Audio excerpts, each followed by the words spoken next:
del trabajo como un concepto diferente que tenemos cotidianamente. O sea, recuerden, para nosotros el trabajo está relacionado con algún tipo de esfuerzo físico, ¿no?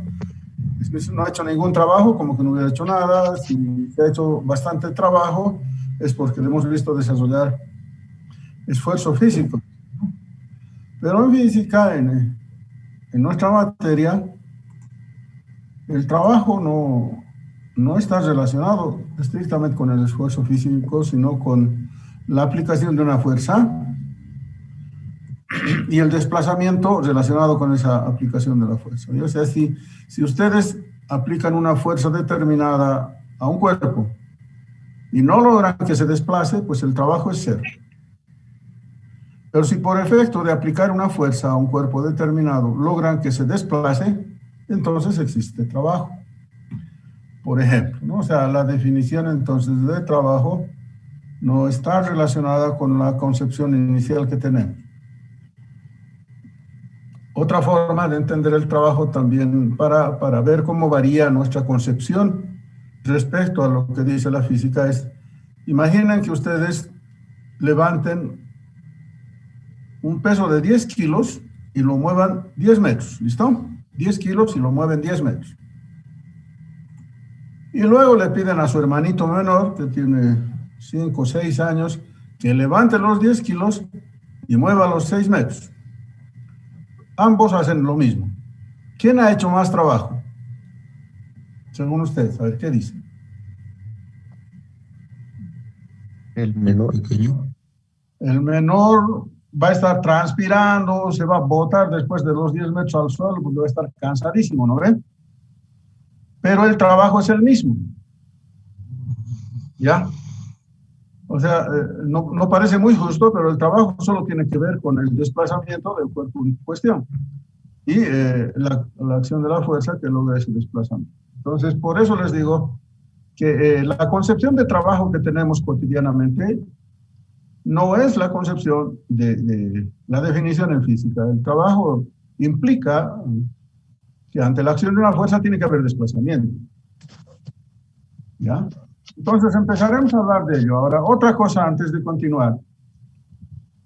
Nosotros hemos estudiado cómo se mueve una partícula, hemos visto las ecuaciones relacionadas con el movimiento de la cinemática, en realidad, para movimiento rectilíneo y movimiento curvilíneo. Entonces hemos visto cómo se mueve una partícula. Luego hemos dicho, aprovechando la dinámica como tal, que también podemos averiguar cómo se va a mover un cuerpo relacionándola con la fuerza que se aplica. Y eso hemos dicho que la suma de fuerzas es igual masa por aceleración, etc. En este caso, vamos a seguir estudiando el movimiento de una partícula, ¿se dan cuenta? O sea, lo mismo, una partícula que se mueve de un punto a otro, pero esta vez nos vamos a ayudar de otro enfoque, que es el enfoque energético. O sea, que se dan cuenta, para lo mismo tenemos otras herramientas. No vamos a aprender demasiados conceptos nuevos, sino que vamos a aplicar algunos al mismo tiempo que hemos estado estudiando. Es decir, a mover un cuerpo de un punto A a un punto B, pero bajo condiciones de energía, ¿no? Y trabajo y energía. Para iniciar, entonces, con ello debemos de decir, cuando queremos hacer la definición de trabajo, ya hemos dicho que tiene que haber una fuerza que se aplica, pero en una trayectoria cualquiera, esta va a ser la curva sobre la que se mueve la partícula, desde el punto A hasta el punto B, ¿no? Una partícula va a estar en esa condición. En un punto determinado respecto del origen, la masa puede estar de esa manera. ¿De acuerdo? Entonces,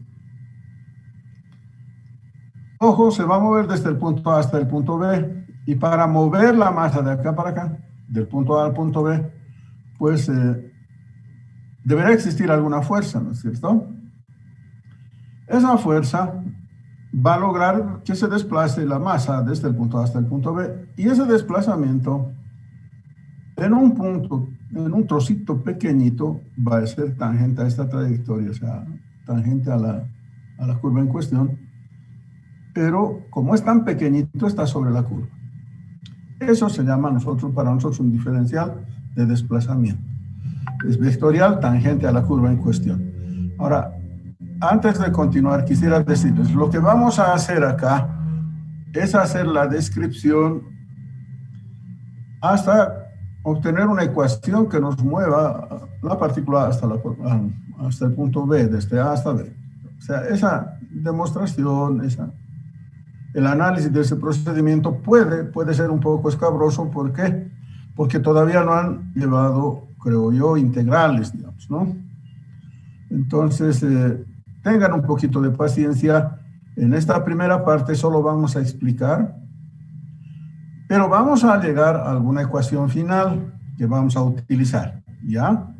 O sea, recuerden, por ejemplo, el peso. Nosotros decimos, ¿a qué es igual el peso? Masa por gravedad. Y utilizamos esa ecuación siempre que necesitemos peso. Y no nos valemos en la deducción de esa expresión, ¿no? Entonces, por lo mismo, si bien aquí vamos a hacer una descripción, una deducción de la ecuación del trabajo, pues al final vamos a tener que utilizar la ecuación como tal.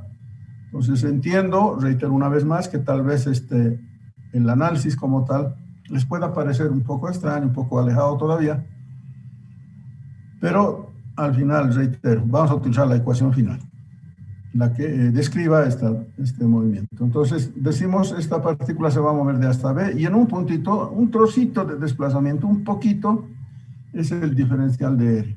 Pero ¿cómo me voy a mover? Me voy a mover por la acción de la fuerza, pero no toda la fuerza, sino solo la parte que coincide con ese desplazamiento. Te das cuenta que va a ser solo de toda esta fuerza, una parte nomás es la que te ayuda a moverte en esa curva, hablando de que es una proyección, ¿no? Entonces, aquí entre estos dos vectores aparece un ángulo que nos permite establecer la proyección de F. Esta fuerza que llamaríamos tangencial es igual a F por el coseno de θ, ¿no? Si separamos un poquito esta gráfica y nos abstenemos de este origen, solo diríamos, aquí estaría el diferencial de R, que aunque se ve un poquito grande, realmente es como un puntito, estaría dentro de la curva, ¿ya? Y está así agrandado para que podamos ver ese trocito que ven acá. Realmente este trocito celeste es lo que vas a recorrer, pero como son tan pequeñitos, están aquí. Acá lo estamos dibujando para que se vea. Una cosa es el diferencial de desplazamiento, que es el módulo del vector de R. Entonces el trabajo, dice, es la fuerza, esta fuerza tangencial por este desplazamiento desde el punto A hasta B. Hay que sumar esos pequeños trabajos, sumar desde A hasta B. Eso es la integral. La integral es una suma de pedacitos diferenciales, ¿no? Y como verán, el trabajo entonces, la fuerza tangencial, este componente de la fuerza, que obviamente es la fuerza F por el coseno, decíamos, de θ. Está desarrollado totalmente esta expresión en los apuntes que les he mandado en el PDF, ¿ya?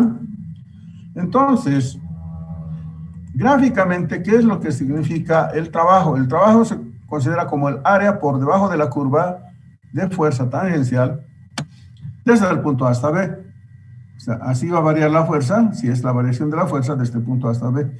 Y el área que está acá representa el trabajo total para llevar la partícula desde A hasta B, gráficamente. Y como hemos dicho que la fuerza tangencial, esa fuerza que está actuando para mover la partícula de aquí para acá, un poquito, es nada más la componente por el coseno, entonces se entiende que este producto está desarrollado del producto escalar.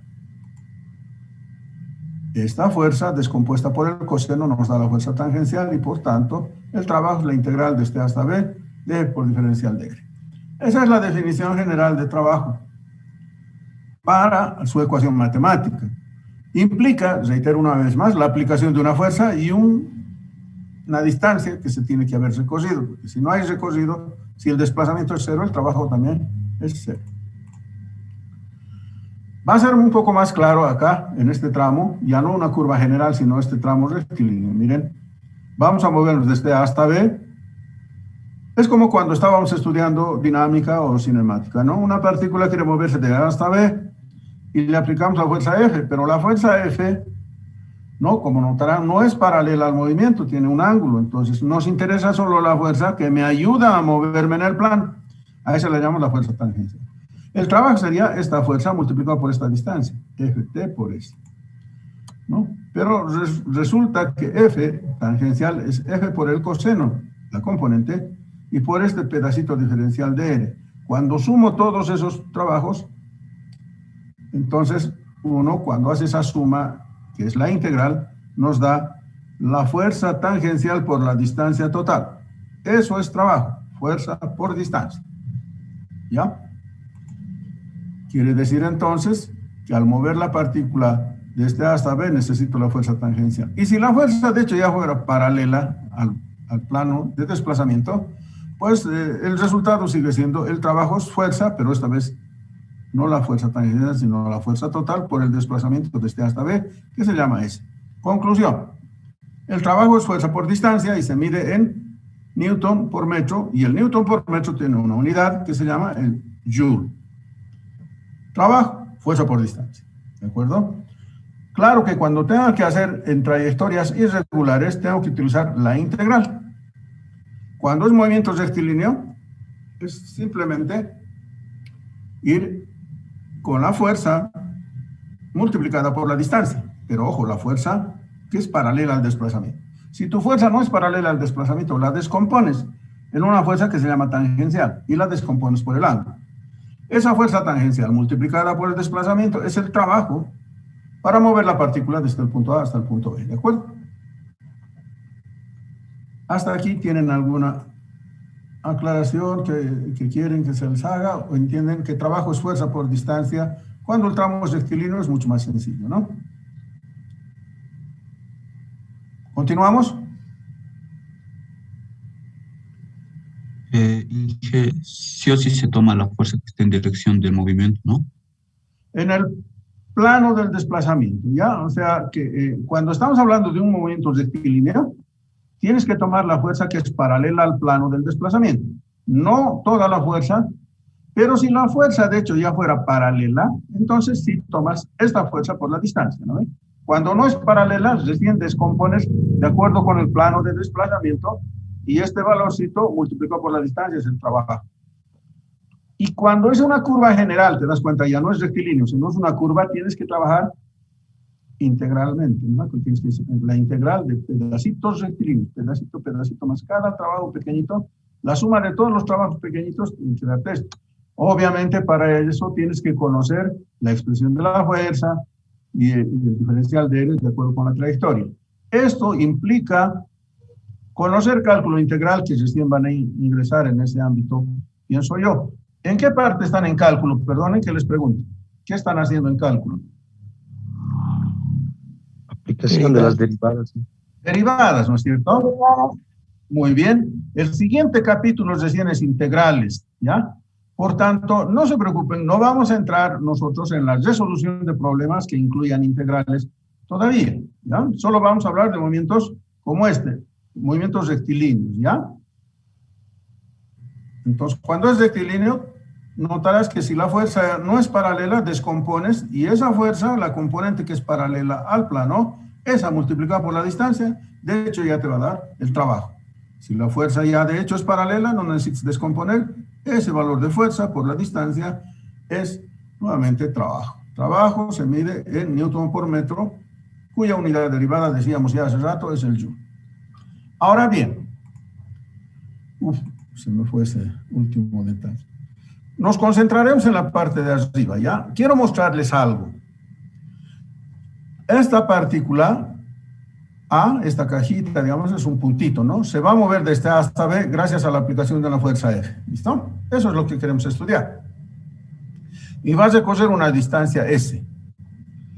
Nosotros hemos empezado estudiando cinemática, ¿no ve? Cuando queremos mover una partícula de un lugar a otro, y en cinemática tenemos la ecuación de que la velocidad final en b al cuadrado es igual a la velocidad inicial en a al cuadrado más 2 veces la aceleración por el desplazamiento.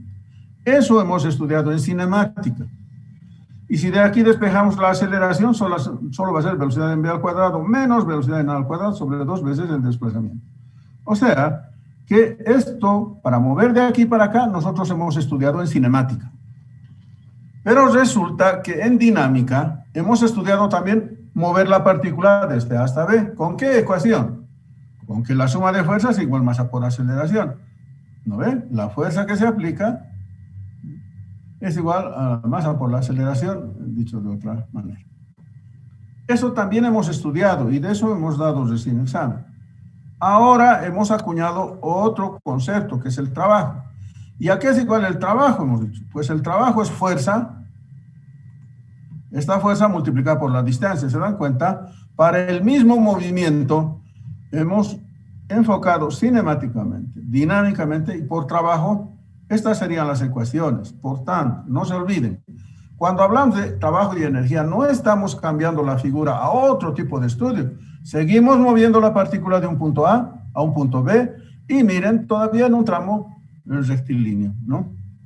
Entonces, evidentemente, este es un ejemplo sencillo para ver cómo es que lo que hemos estudiado antes sigue sirviendo. Seguimos estudiando el movimiento de una partícula.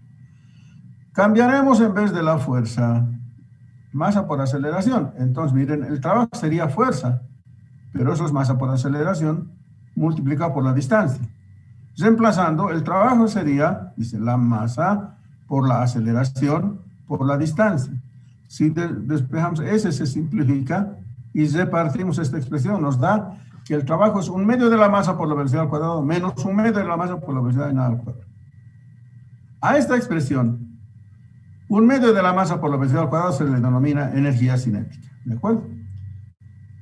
O sea que hemos estudiado el mismo movimiento, solo que ahora tiene una ecuación referida al trabajo como variación de energía cinética. ¿Por qué les he mostrado este ejercicio? Para que no pensemos que es otro tipo de ejercicios que vamos a resolver, no, son los mismos, pero con otra herramienta, ¿ya? También estoy cierto de que vamos a utilizar solo las ecuaciones, estas ecuaciones finales nomás vamos a utilizar, ¿no? No vamos a tener que hacer las deducciones, las integrales, nada, sino las ecuaciones. Conclusión, la energía cinética es igual a 1/2 de la masa por la velocidad al cuadrado. Quiere decir que si hay velocidad, tienes energía cinética. Si tu velocidad es 0, tu energía cinética es 0.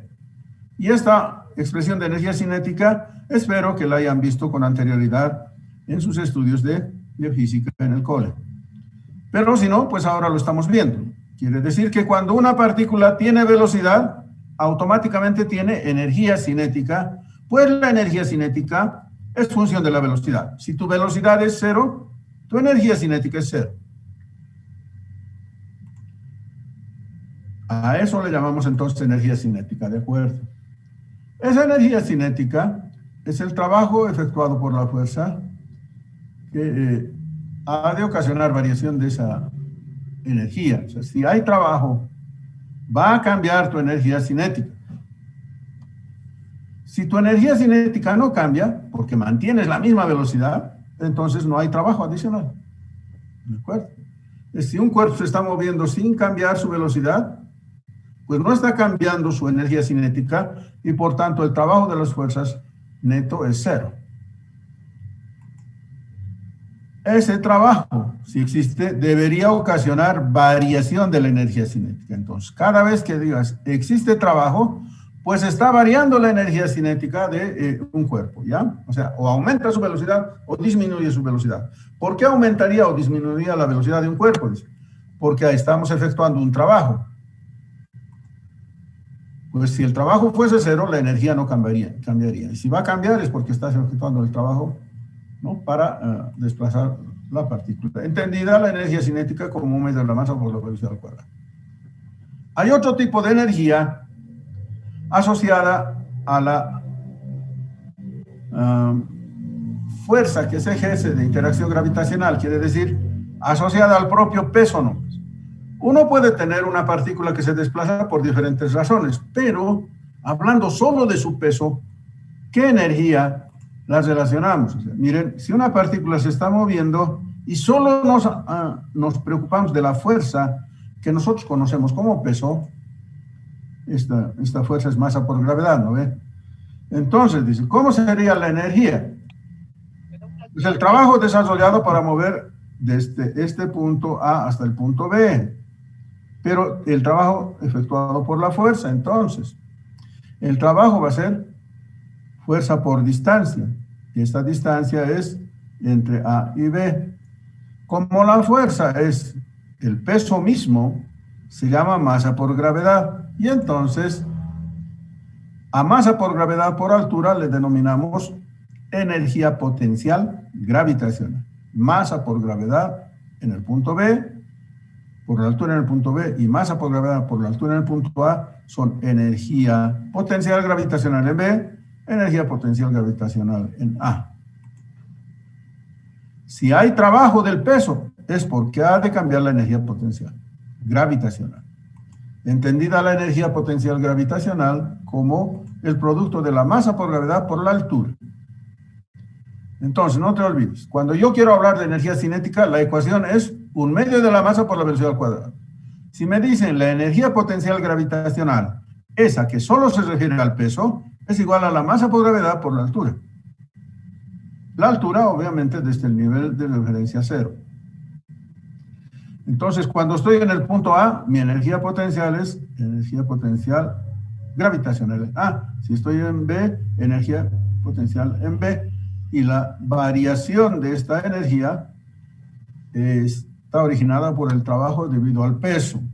¿Por qué aparece el signo negativo? Pues mira, si yo estoy yendo de A hacia B hacia arriba, el peso está actuando hacia abajo. Entonces es un trabajo en contra del sistema. Finalmente nos interesa cómo escribir la energía potencial de un resorte. Cuando tenemos un resorte, noten ustedes que si lo jalan, el resorte quiere retornar. Si el resorte lo comprimen, el resorte quiere retornar. Entonces hay una fuerza que se llama la fuerza elástica, que aparece en los resortes. Y queremos saber cómo voy a escribir el trabajo de estos resortes. Pues en los sistemas que vamos a estudiar, hay fuerzas que se denominan conservativas y hay fuerzas que se denominan no conservativas. Las fuerzas conservativas son el peso y la energía potencial elástica. ¿Por qué se llaman fuerzas conservativas? Porque como el resorte, si lo comprimes y le dejas en libertad, regresa, ¿no es cierto? Si lo estiras el resorte y lo dejas en libertad, regresa. O sea, que es una fuerza que te devuelve lo que has invertido. Si una masa la lanzas hacia arriba, empieza a subir y cuando llega al punto más alto, empieza a bajar. Entonces, regresa, ¿no? Pero si un cajón empujas sobre el suelo, hay una fuerza que se opone, que es la fuerza de rozamiento. Cuando quieres regresar el cajón, la fuerza de rozamiento no te devuelve, se vuelve a oponer más bien, ¿no? O sea que la fuerza de rozamiento no es conservativa. ¿Por qué? Porque no retorna la inversión que has hecho de energía. Entonces hay fuerzas que son conservativas y no conservativas. Aquí estamos haciendo un análisis solo de las fuerzas conservativas, se quiere decir el peso y el resorte, ¿ya? Para cualquier otra fuerza, el trabajo es fuerza por distancia. Pero cuando hablamos de la energía del resorte, debido a la fuerza del resorte, diríamos, si un resorte está ahí y luego aplicamos una fuerza debido a este peso, ¿no? Entonces aparece un peso acá y notarán que hay una fuerza elástica que se opone a esa acción.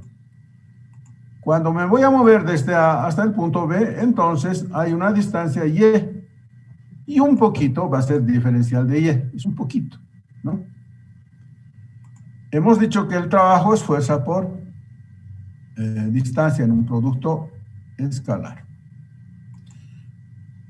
Pero el ángulo entre DI y la fuerza es 180, entonces notarán que además la fuerza en módulo, la fuerza del resorte, de acuerdo con la ley de Hooke, es K por Y, o sea que cada resorte tiene su propio valor de constante del resorte y por la distancia que vas a elongar, esa distancia multiplicada por su valor de K te da el valor de la fuerza elástica. O sea, cada resorte tiene su propia constante. Hay resortes que son delgaditos, entonces tienen un valor de constante. Si es un resorte más fuerte, digamos, como el muelle de un carro, entonces obviamente también ese valor difiere y multiplicado por la distancia que comprimes o elongas, ahí obtienes la fuerza elástica de ese resorte. Entonces puedo reemplazar K por Y y al hacer esa operación de integración vamos a notar que nos da 1/2 de K por Y al cuadrado. Quiere decir que el trabajo del resorte debe ocasionar también la variación de energía elástica.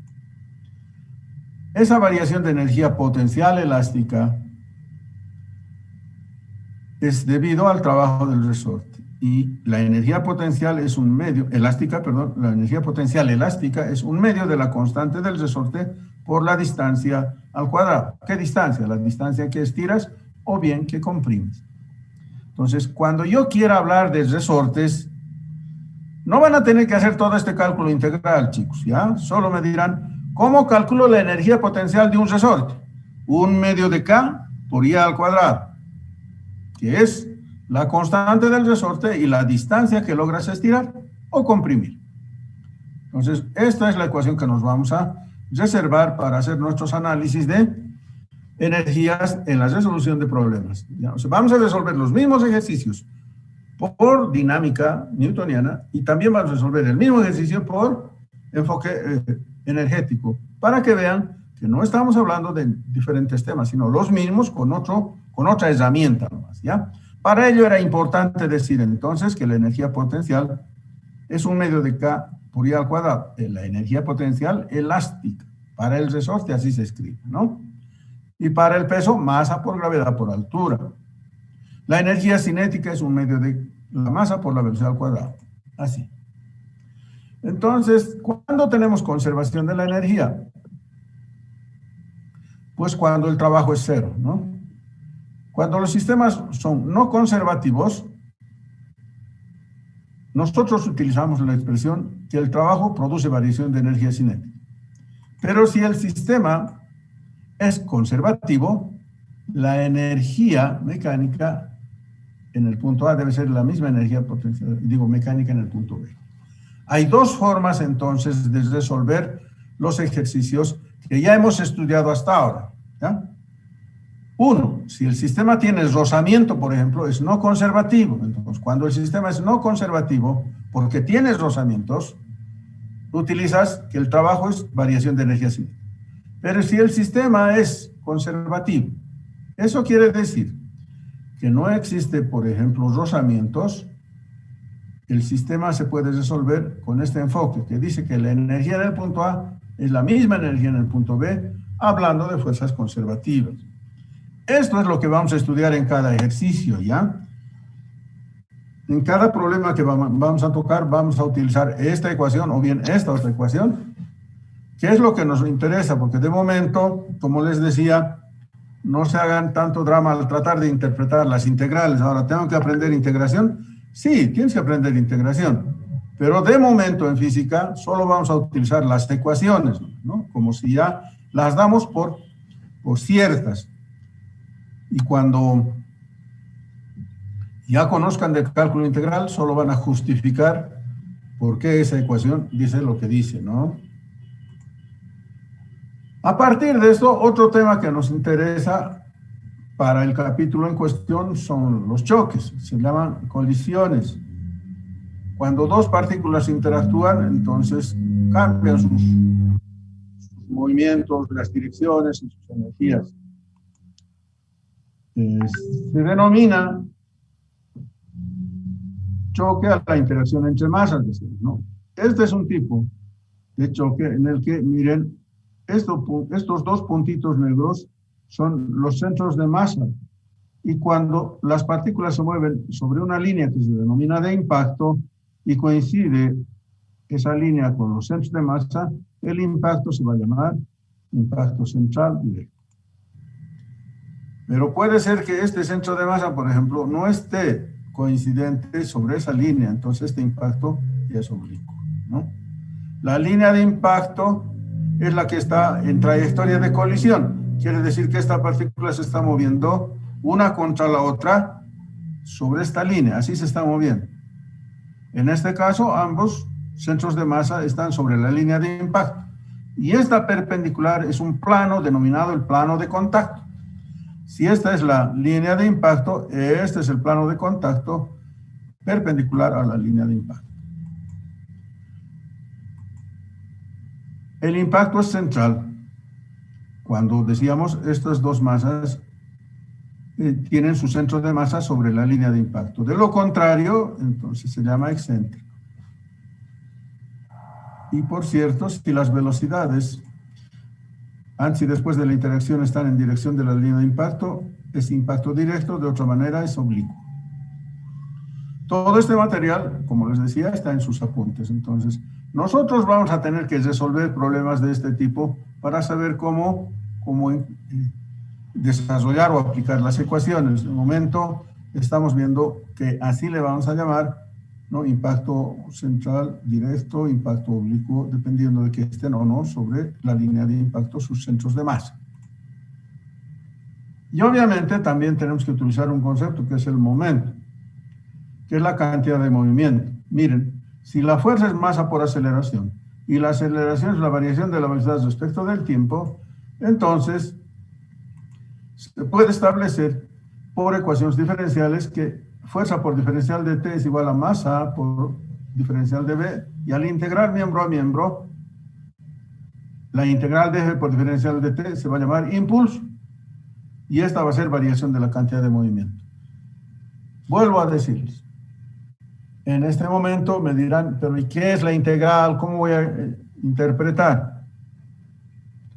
Pues esta es una forma de llegar a un resultado final. De momento, yo no quiero complicarles con que ahora tienen que integrar, porque recién van a entrar en esa temática. Entonces, ¿qué pasa? Tengo que tener la ecuación final. Estos cálculos me dicen que el impulso ocasiona variación de la cantidad de movimiento, y la cantidad de movimiento va a ser masa por velocidad. Además, si esta es la fuerza aplicada en un tiempo muy breve, entre el tiempo inicial y final en el que sucede el choque, entonces hay un tiempo que es el impulso de deformación y el impulso de restitución, que nos muestra cómo es la curva del impulso. Y el impulso total es impulso de deformación o el impulso de restitución. Y eso se calcula como la integral por esta área más la integral de esta otra área. Nuevamente decimos, ¿y cómo voy a calcular esa integral? Pues bueno, tendrías que conocer la ecuación de la curva. Aquí solamente te está diciendo, deberíamos poder hacer ello. No les voy a complicar, reitero, pero tenemos que aterrizar en una ecuación. Y está basada en el concepto previo que dice que el impulso produce variación de la cantidad de movimiento, y la cantidad de movimiento es masa por velocidad. O sea, este valor de P, que dice aquí, se llama cantidad de movimiento. ¿A qué es igual? A la masa por la velocidad. Esa sería nuestra conclusión. La cantidad de movimiento es masa por velocidad. Ahora vamos a analizar qué pasa con el choque cuando, por ejemplo, una partícula le persigue a otra. Para que la masa de la izquierda le alcance a la masa de la derecha, ¿cuál debería ser más veloz?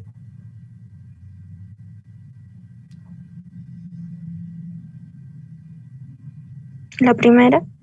Sí, porque si no, no le alcanza, ¿verdad? Entonces, si este es un proceso en el que van a chocar y los dos se están moviendo en la misma dirección y en el mismo sentido, entonces la masa de la izquierda tiene que ser de mayor velocidad que la primera, y entonces va a haber aproximación. ¿Qué pasa cuando le alcanza? Pues van a chocar y van a impactar.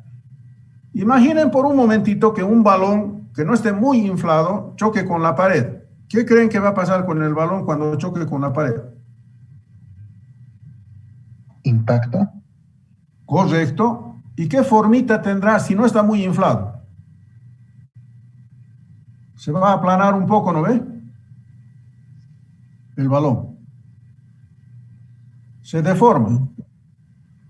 Entonces, la primera parte, cuando una masa choca con la otra, existe una fase que se llama la fase de deformación. Para eso te darás cuenta que si agarras un balón y chocas contra la pared, el balón se va a comprimir, se va a aplanar un poco y después recién se va a separar. Esa es la parte de deformación. Pero después de deformarse empieza a restituirse, o sea, como a inflarse otra vez, ¿no ve? Entonces es la siguiente fase, que se denomina fase de restitución. Entonces, en un choque hay una primera parte que se llama la aproximación, hasta que te alcanzo, ¿no ve? Cuando te alcanzo, en un breve momento pasa dos cosas. Primero que te deformas y después que te restituyes. Imagínate que estás jugando básquet y tú eres, a ver, un alero, el alero, y se choca ¿con quién? Con el pivot del otro equipo que está en el centro, es un grandote. Primero, chocas. Pero si él es muy grande, ¿qué va a pasar contigo? Vas a rebotar hacia atrás, ¿no ve? Si no eres muy grande también. Entonces, esa es la fase. 1, te aproximas. En el impacto, primero te deformas y después te restituís. Y después de la restitución, la última fase es la separación. Entonces, si estas dos masas se van a mover como está aquí, ya notarás que para que se separen, la velocidad de la segunda partícula tiene que ser mayor, ¿no es cierto? O bien, la velocidad de la 1 tiene que ser menor que la de 2. Después del impacto se pone con prima, para recordar que este B1 es antes del impacto y B1' es después del impacto. ¿Qué pasa entonces? Esto es como si hubieras venido tú a chocar con otra masa, ¿no? Y después del impacto, esta masa sale disparada y tú por detrás. Pero no siempre puede ser así. Imagínate que el primer cuerpo, la primera masa sea una pelota de tenis y la segunda masa sea un tren. La pelota de tenis va y le alcanza al tren. ¿Qué va a pasar con la pelota de tenis después de chocar con el tren que está yendo en la misma dirección? ¿Vas a rebotar? Claro, te das cuenta, no va a ir como sino más bien va a ir a la izquierda, va a regresar, ¿no es cierto? ¿Se dan cuenta? No va a ir a la derecha, va a ir a la izquierda. Entonces, cada caso tiene su particularidad. Pero sí vas a tener una fase de aproximación, una fase de deformación, una de restitución y una de separación. Cuando analizamos los impulsos, a nosotros lo que nos interesa es la fase de aproximación y separación, porque la deformación y restitución ocurren en un periodo tan breve que no puedes hacer mediciones ahí, ¿no? Es más difícil. Entonces, para calcular el coeficiente de restitución, trabajas con la velocidad relativa de separación y la velocidad relativa de aproximación. Esto vamos a hacer juntos, no se preocupen, ¿ya? Pero miren, ¿cómo es la velocidad relativa de aproximación? Aquí así estoy hablando. Haz de cuenta que la masa 1 tiene velocidad de 10 metros por segundo y la masa 2 tiene velocidad de 3 metros por segundo. Por favor, atended. La masa 1 tiene 10 metros por segundo de velocidad y la masa 2, 3 metros por segundo. ¿De acuerdo? ¿Cuál es la velocidad relativa de aproximación?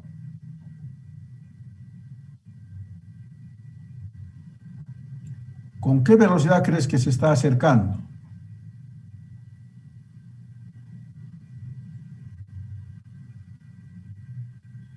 Hay dudas. Imaginen que la masa 2 está detenida, que no tiene velocidad, ¿listo?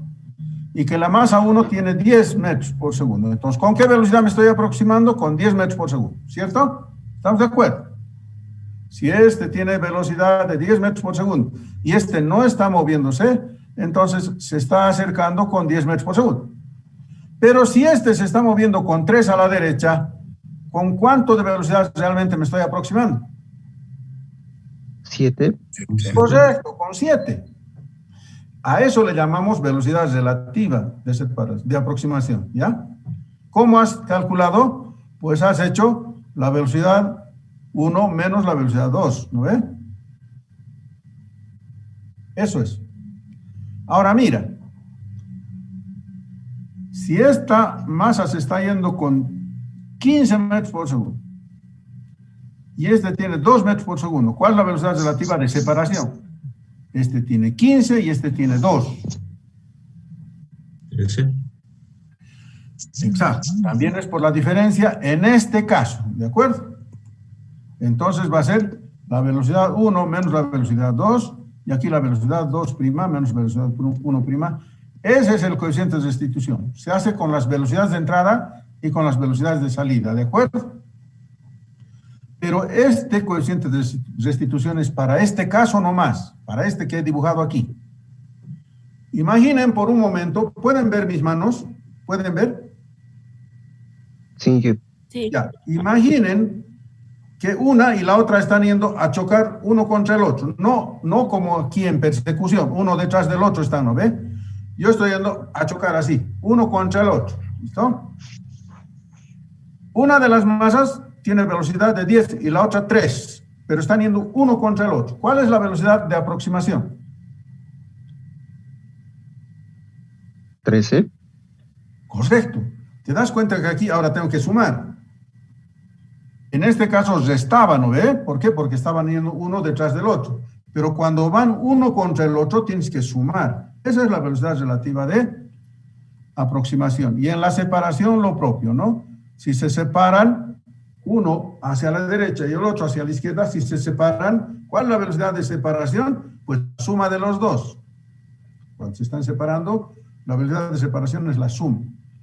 Ojo, eso vamos a estudiar con ejercicios juntos, no se preocupen, ¿ya?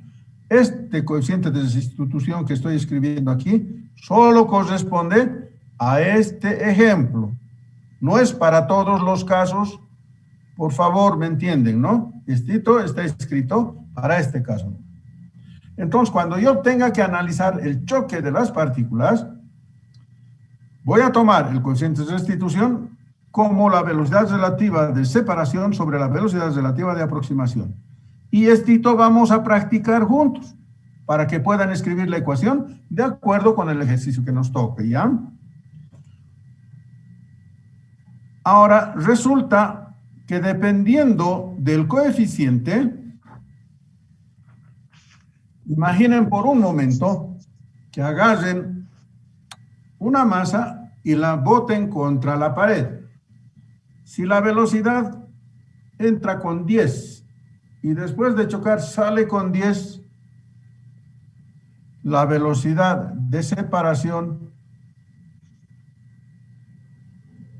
es 10 y la velocidad de llegada es 10. Entonces el coeficiente de restitución es 1. ¿Por qué?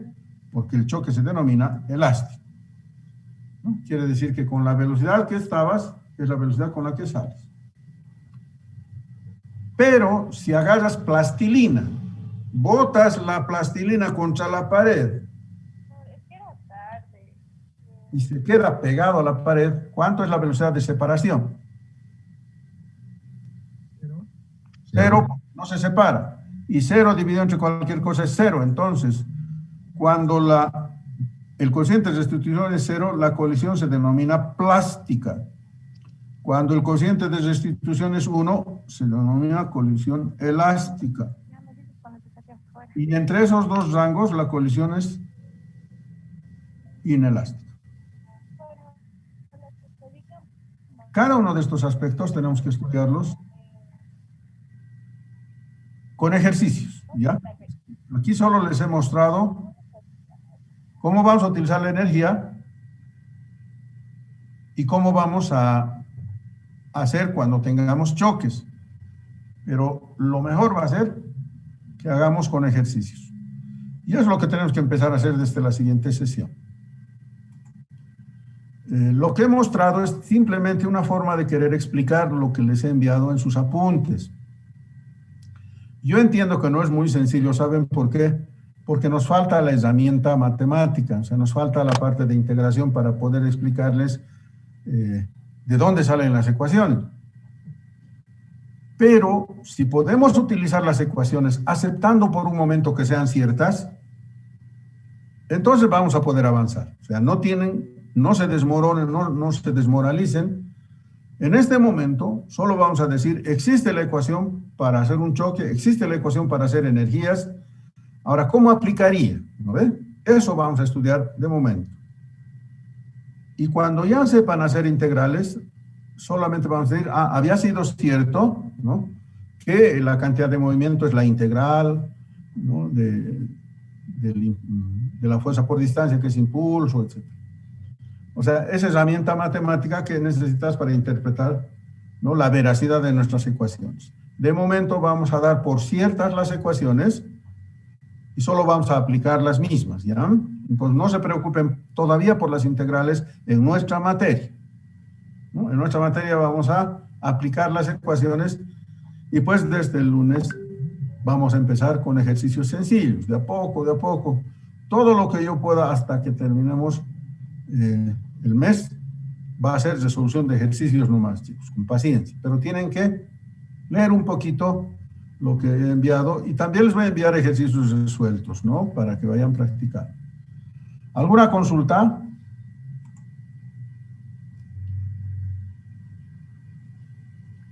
No, entiendo que todavía no, ¿no? Porque aquí solamente hemos dicho describir las ecuaciones. Entonces hemos dicho, y la siguiente es, ¿y cómo se aplican, no es cierto? ¿Cómo se aplica energía? ¿Cómo se aplica la energía del resorte? ¿Cómo se aplica la energía del potencial gravitacional? ¿O dónde voy a aplicar los choques? Pues en cada ejercicio vamos a hacer eso y espero que con paciencia podamos lograr a capturar la idea final de esta clase. Solo se habría remitido a mostrarles el material, que de hecho ya está con ustedes, ¿no? Lo revisan una vez más, pero por favor no se pongan nerviosos con el hecho del tratamiento matemático de las ecuaciones, pues de momento, una vez más les reitero, vamos a dar por ciertas las ecuaciones y las vamos a aplicar, ¿ya? ¿Se entiende? Sí, jefe. Sí, jefe. Entonces, con paciencia, con mucha voluntad, con entereza, nos veremos el día lunes. Vamos a empezar a resolver problemas que hago paso por paso y no hay que perderse ni un solo paso porque si no ya nos perdemos el hilo, ¿no? Entonces nos vemos el lunes nomás. Gracias por su paciencia. Espero que nos veamos todos el lunes, ¿no? Hasta pronto, se cuidan. Lunes, Inge. Hasta luego, Inge. Hasta luego, Inge. Chau, chau.